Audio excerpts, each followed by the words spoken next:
ಬೆಂಗಳೂರಿನಲ್ಲಿ ನಿಷೇಧಿತ ಜಿಂಕೆ ಕೊಂಬು ಮಾರಾಟ ಮಾಡಲು ಯತ್ನಿಸುತ್ತಿದ್ದ ಮೂವರು ಅಂತರ್ಜಾಜ್ಯ ವನ್ಯಜೀವಿ ತಸ್ಕರರನ್ನು ಸಿಸಿಬಿ ಮತ್ತು ಚಿಕ್ಕಬಾಣಾವರ ಪೊಲೀಸರು ಜಂಟಿ ಕಾರ್ಯಾಚರಣೆ ನಡೆಸಿ ಯಶಸ್ವಿಯಾಗಿ ಬಂಧಿಸಿದ್ದಾರೆ.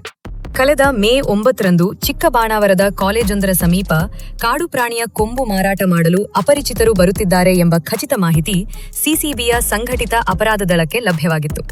ತಕ್ಷಣವೇ ಕಾರ್ಯಪ್ರವೃತ್ತರಾದ ಅಧಿಕಾರಿಗಳು ಚಿಕ್ಕಬಾಣಾವರ ಪೊಲೀಸರೊಂದಿಗೆ ಸೇರಿ ಜಂಟಿ ದಾಳಿ ನಡೆಸಿದ್ದಾರೆ.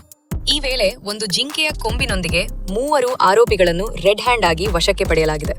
ಬಂಧಿತ ಆರೋಪಿಗಳನ್ನು ವಿಚಾರಣೆಗೊಳಪಡಿಸಿದಾಗ ಸುಲಭವಾಗಿ ಹೆಚ್ಚಿನ ಹಣ ಗಳಿಸುವ ದುರಾಶೆಯಿಂದ ತಮಿಳುನಾಡಿನ ಕೃಷ್ಣಗಿರಿಯಿಂದ ಈ ಜಿಂಕೆ ಕೊಂಬನ್ನು ಅಕ್ರಮವಾಗಿ ಸಾಗಿಸಿಕೊಂಡು ಬಂದಿರುವುದಾಗಿ ತಪ್ಪು ಒಪ್ಪಿಕೊಂಡಿದ್ದಾರೆ. ಸದ್ಯ ಚಿಕ್ಕಬಾಣಾವರ ಪೊಲೀಸ್ ಠಾಣೆಯಲ್ಲಿ ವೈಲ್ಡ್ ಲೈಫ್ ಪ್ರೊಟೆಕ್ಷನ್ ಆಕ್ಟ್ ಅಡಿಯಲ್ಲಿ ಪ್ರಕರಣ ದಾಖಲಾಗಿದೆ.